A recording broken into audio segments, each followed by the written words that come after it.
Day one of paramedic school, they say, look, I'll give you everything in 30 seconds you need to know. Airway, breathing, circulation, ABC. And then they're like, okay, we're going to spend the next, 6 months teaching you the ABCs. And it feels like that in the Christian life. It's like, man, it's so basic. In 30 seconds, you can pretty well cover the basics. And yet it's a lifetime of doing them.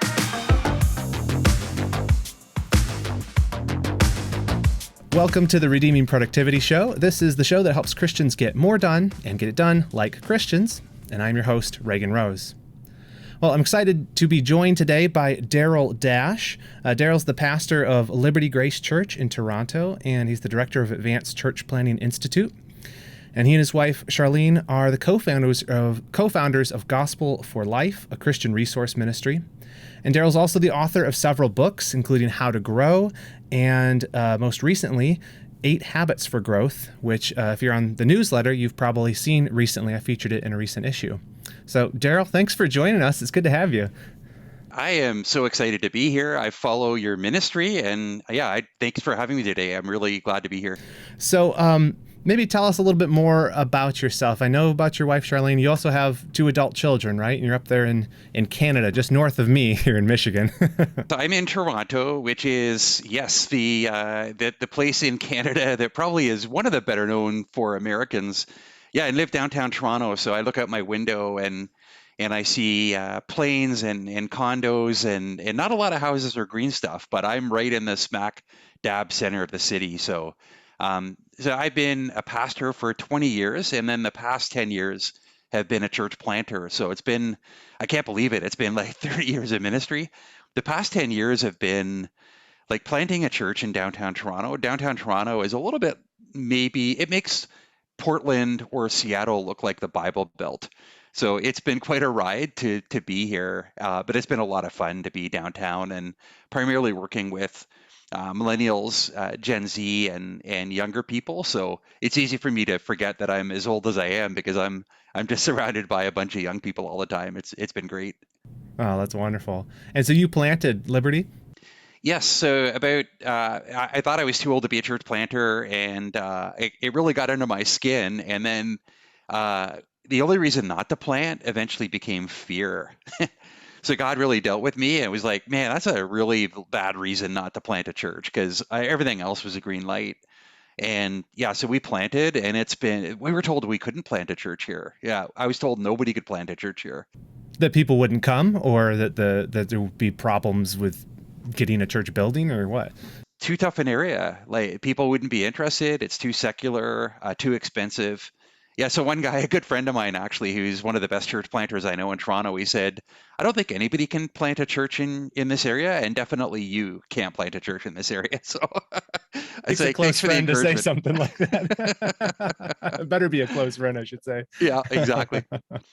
But it sounds like things are going well. You've got people coming, and you're ministering there, and that's a place that needs it. Absolutely. It is. It's great. And it's been hard. We're not smashing any records. I don't think anybody is in Toronto. Like I say, it's just a hard place, but yeah, we love it here. We've seen God work, and one of the toughest area, not only is it a tough area, but people move every 2 years in our area. So it's worse than a college campus. But you know, that's where God's called us. So we're plugging away, and we've been really encouraged by what God's been doing. Now, I get from looking at what you write online and looking at your 2 most recent books, especially the most recent one, you seem to have a passion for helping people to grow. The last 2 books you wrote were basically about spiritual growth. Why is that? I understand as a pastor to some degree, but I'd love to hear you articulate it. Why is that something that is so interesting to you? Why is the process of growth something that you've written so much about? I had a really formative moment in Wisconsin. I went to a retreat, and it was one of those retreats that were meant for pastors to help them discern the next steps of their ministry. And there was a retired pastor there. He's now passed away, but he was finishing his ministry, and he'd served for, I think, some 40 years in pastoral ministry. And so I was talking to him one day and like, what's next for you? You're obviously at this retreat trying to figure out what's next. And he said, I think I'd like to figure out discipleship. And that kind of hit me. It would be almost like an accountant getting to the end, age 65 and retiring and saying, I think I'm going to take a math class and figure this math thing out. It just hit me like, I don't want to get to that point where I reach the end. And I realized that I think in ministry, you become really good at, I know how to preach, I know how to administer a church. I know how to run a board meeting. I know how to set a vision.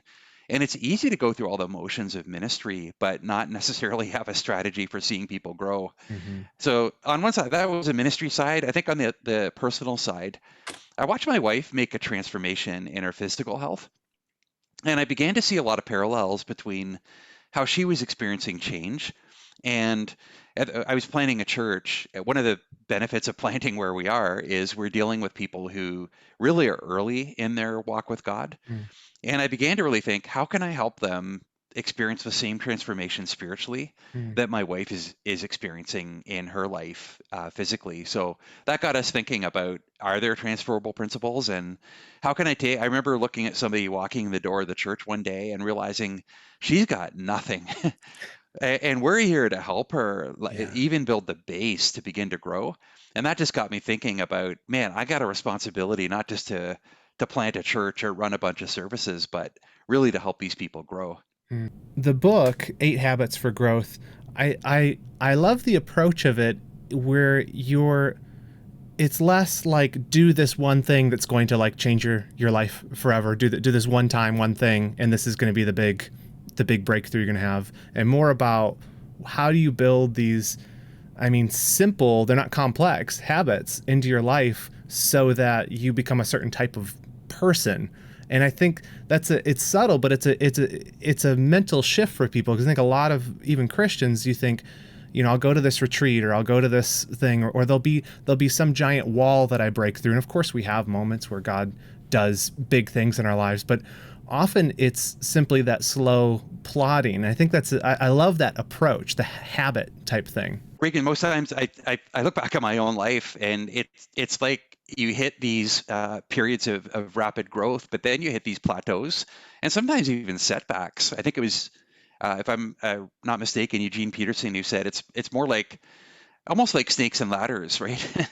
Where you make this progress and then you find that you've slipped down a ladder, switchbacks and that kind of thing. So absolutely, I think we're looking for that breakthrough moment where it's much more like a longer journey and looking back, you see the growth, but it's messy, and it really feels sometimes like it's slogging daily rather than like this momentous change. So that's why habits are so important, right? They help us help us live in the day to day over the long period of time. Doing small things consistently and imperfectly over a long period of time is better than doing something dramatic once in a while. That Yeah. that really doesn't lead to change. I remember when I was I think it was like the second year of seminary for me, and I was like not doing well, like with my walk with the Lord. I was not doing well spiritually. And you think, oh, you go into seminary, you're going to learn all this stuff, you're going to learn the Bible. Like, of course, you're going to get more spiritual. I remember talking to some of the other guys, and when I finally got the courage to admit that I was struggling, a lot of the other guys were struggling too. And a common thing that I remember I said, and a couple other guys said too, was I felt like I was more spiritual and close to the Lord before seminary.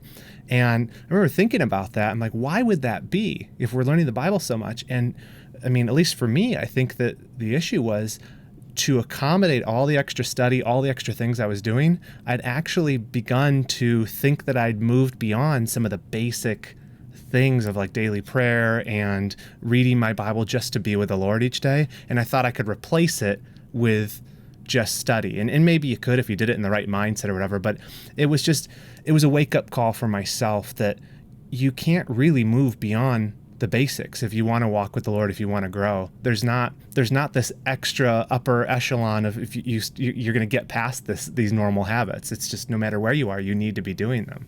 I have a friend who's a paramedic, and he became a pastor, and he talked to me about the ABCs and he said, day one of paramedic school, they say, look, I'll give you everything in 30 seconds you need to know: airway, breathing, circulation, ABC. And then they're like, okay, we're going to spend the next, whatever, 6 months teaching you the ABCs.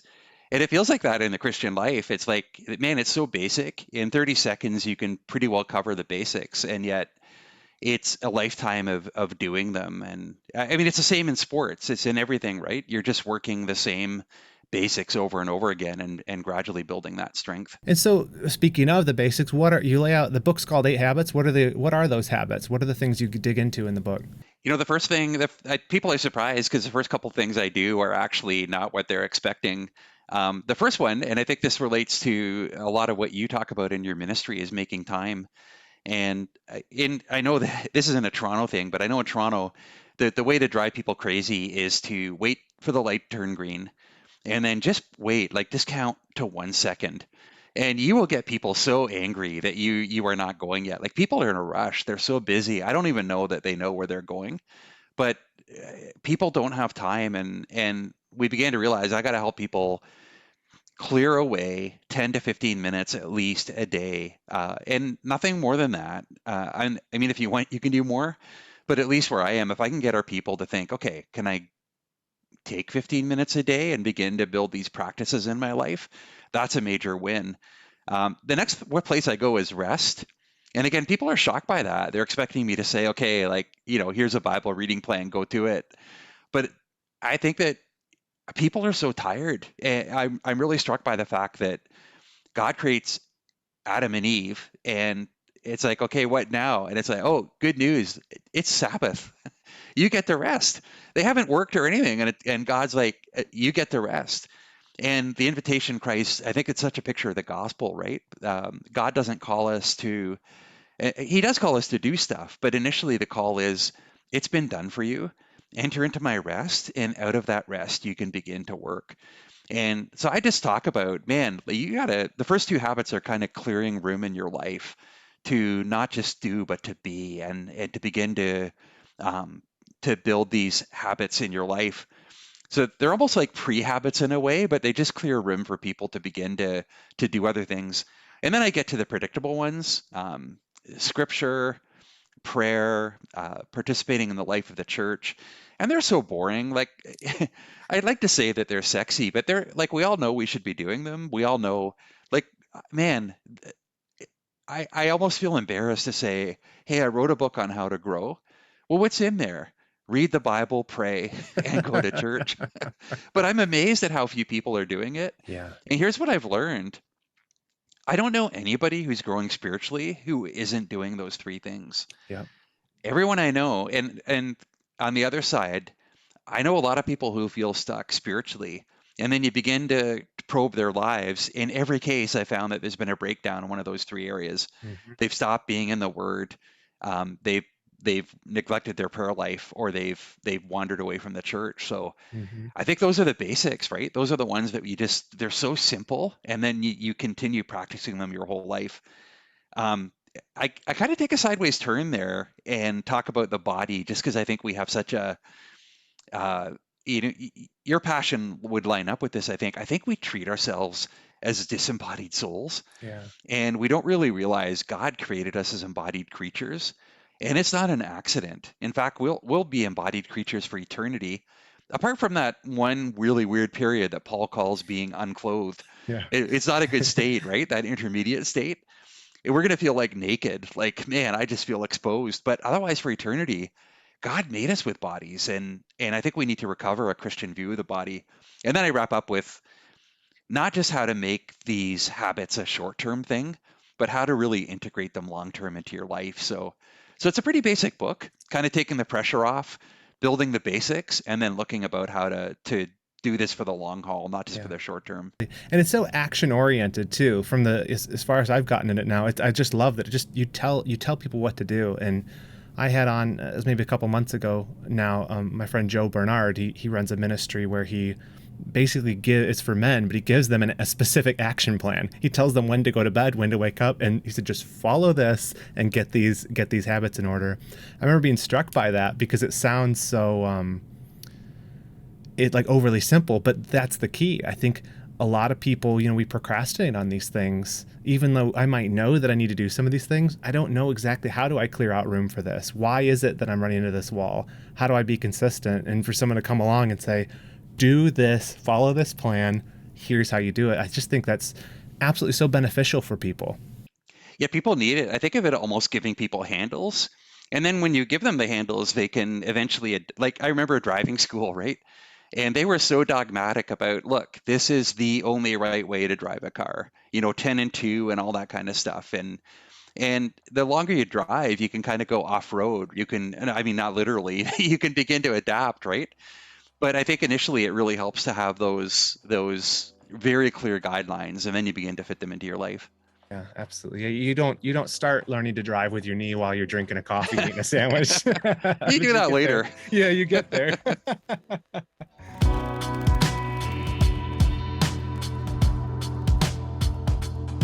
Now, I'd like to pause and thank the supporters of this show. Redeeming Productivity is supported by people like you. Sort of like PBS, but way lower quality. So if you're benefiting from these resources and would like to help support the work of creating videos, articles, a weekly newsletter, and this podcast, consider becoming a supporter of Redeeming Productivity on Patreon. It's my mission to create biblically sound resources to help Christians get more done with their lives for God's glory. Patreon supporters make this show possible, and they also receive special perks like early releases of new episodes, access to an exclusive Discord server of like-minded believers, as well as physical goodies like Redeeming Productivity stickers and notebooks. So if you're interested in supporting Redeeming Productivity, head on over to patreon.com/redeemingprod to learn more.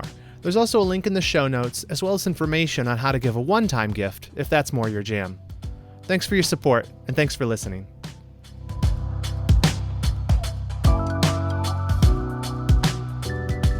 Yeah, I love you mentioned it, but the habits you cover are just this great mix of what you might think of as spiritual and more practical habits. And in fact, last season of this podcast, I covered habits, and I covered a lot of the same things. And I thought very consciously of that mix. I used to do college ministry, and it was the same sort of thing you always ran into, especially these college students. For the first time, they were kind of having to take responsibility for their life and for their time and all that. And they would just ghost you. They wouldn't show up to appointments. They would miss church. They'd miss all these things. And it was because they didn't have like a framework for how to live and manage their lives. And we are real people. We are real humans. And if we don't figure out some of those basic ways of being productive or living within the confines of being temporal creatures, we're not going to make time for the spiritual habits that are going to help us to grow, and we're not going to be useful. It's almost like we compartmentalize our lives and we say, God, this is the spiritual part of my life, and God wants that part of my life. When you look at Scripture, though, God's concerned for all of it. He wants. I think when Jesus talks about loving Him with all of us, right? He's not really dividing us and saying, okay, with your heart, this part's your heart and this part's your strength and this part. He's saying, I want all of you. I want your time. I want your marriage. I want your sleep. I want your sex life. I want your nutrition. So yeah, I think the call to discipleship is to love God with all of it. Yeah. And I think I think even in our churches, we can teach almost like compartmentalizing, and this is a spiritual part of your life when it's really about all of it. Mm-hmm.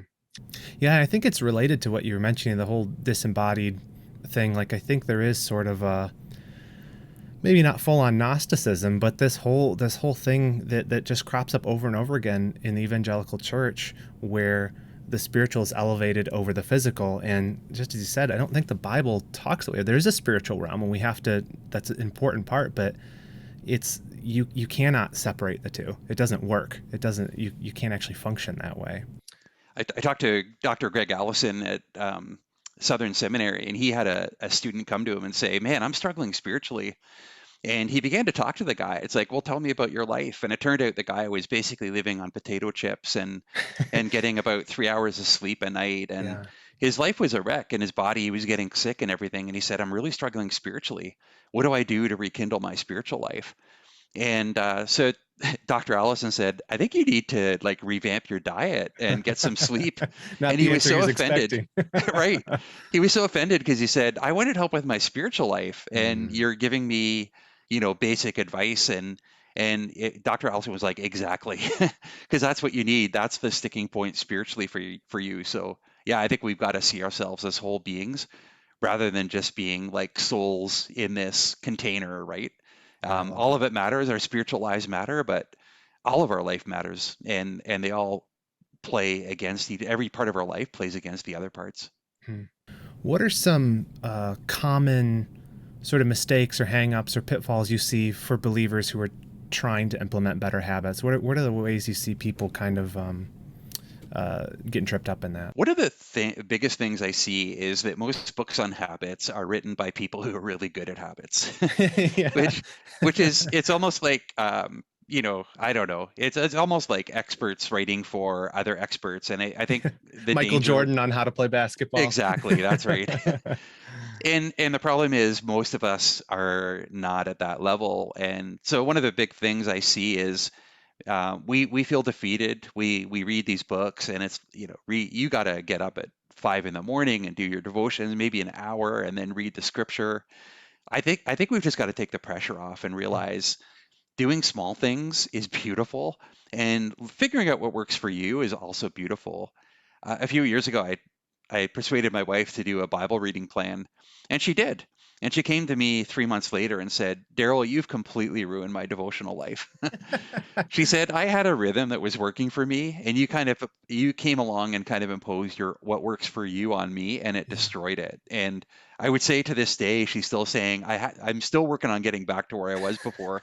So yeah, one of the big things is um, we've just got to there's certain things that we need to do, but it's going to look different in all of our lives. Mhm. So that's a big thing.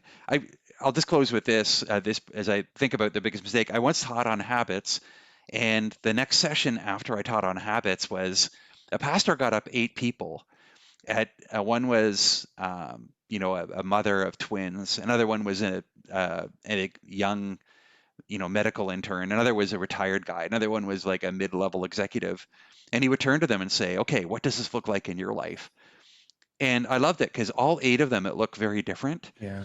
but all 8 found ways to make it work in their lives. Hmm. So I think it's not a one size fits all. We all end up doing the same things, but it's going to look different for all of us. So that's Yeah. probably one of the biggest mistakes. I think we just feel like there's only one right way to do it, and then we get discouraged. Yeah. No, that's huge. Yeah, that's one of the things I've had to learn, even as somebody who talks about productivity to Christians, that the way I talked about it started to change once I started having kids. And you know what I mean? I developed an understanding of that not everyone's life situation, not everyone's a, dual income, no kids. Not everybody is a single person with all this time on their hands. And not everybody is even has the physical capacity. Some people struggle with disabilities or other issues or chronic fatigue. And that there is a way to walk with the Lord and be faithful in all of those different situations. And you don't have to look like, whoever the Michael Jordan of spirituality would be, and get up at 5 a.m. and read the Bible in the original languages and do all that.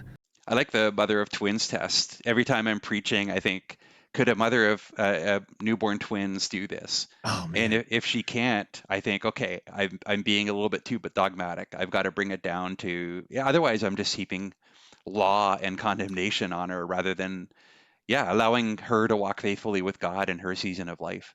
Man, that's so good. I got to remember that. I was just recently thinking about, Ephesians 2:10, which is an important verse to me, that God has prepared in advance the good works we're to walk in. But that's unique to each person. Like if he's pre-planned the good works I'm going to do and he just expects me to be faithful in that, it kind of eliminates the need to compare myself because I don't have the same calling as every other person. I don't, you know what I mean? Everybody's a little bit different because that's how God's designed us, and He's created a path for each of us to be on. And yeah, there's a rest and a comfort in knowing that. Absolutely. Yeah. So, Darryl, I wanted to switch gears a little bit and talk to you about online ministry. We talked a little bit about that at the beginning of this, but you run a couple of really excellent looking and content-wise sites. You have Dash House, which is your personal blogging and personal ministry, and you have Gospel. I keep forgetting the name. I apologize. Gospel. What is it called? Gospel for Life. Yeah, and you run that with your wife Cheryl. And I just the content you put out is super high quality. The look of everything is great, and I just feel like we have a kindred spirit on some of these things, and I would just love to hear your thoughts on how did you get into, in addition to being a church planner, because I'm sure you got a lot on your plate there, how did you get into doing online ministry, and how do you think about that, and why is that something you care about? Yeah, I've always loved writing, and pretty earlier on, I remember coming across a couple of bloggers. So I've been blogging pretty much almost since the start of blogging, Wow. and just thought, oh man, there's such a potential here to. I mean, there's two sides of it, right? An outlet for me to write and to try to use the gifts that God has given me to bless others. And the whole thing of, I mean, there's a very selfish element of it in a way. I love what Seth Godin says about shipping and just that building that regular discipline of every Tuesday, for instance, I just commit, I'm going to put something out every Tuesday. And part of that's for my benefit. I hope it blesses others. But part of it is building that discipline in my life that yeah, like I'm going to show up and I'm going to use that gift on a regular basis rather than it's so easy to just hide Mm-hmm. and to say one day I want to write, but never get around to doing it. But I think the other part is I love the relationships that I built through it. I love sometimes I hear stories of how God has used, a sermon that I posted or a blog post or the encouragement. And I think that's the key, probably the bigger reason now. If I can do it to help other people, it's really good. Gospel for Life is a little bit different because I think I'm a bivocational church planter. I work 75% of my time as a church planter, and I really want to develop that to be like maybe that could support the church ministry in some way. Yeah. So in a way that would bless the church and be helpful for other people, but also turn it into a resource that would be, through speaking or writing or courses or something that would also just provide leverage in my life to be able to spend more of my time serving the church. Oh, So that's yeah, I love it. I love the relationships. I love having to show up and keep working on it. So it's been a good discipline. yeah. We'll keep it up. I love it. I love what you're doing, and I know that it's blessing the church. Absolutely. Well, thank you. I really appreciate your ministry as well. So I can't remember how we came across each other, but you were already on my radar as being like, man, I love what this guy's doing. So it's neat how we find each other. Well, Darryl, it's been a pleasure talking through these things. The book is Eight Habits. What is it called? I forget every time. Eight Habits for Growth. And what's the best place for them to get that? Yeah, if you want a signed copy, you can go to 8habitsforgrowth.com and it doesn't matter, number 8 or spell out 8, it'll take you to the same place. But Moody sells it at a discount. Amazon sells it anywhere where good books are sold. Love it. Well, appreciate your time, Darryl. Look forward to talking with you again soon. Thanks for what you're doing.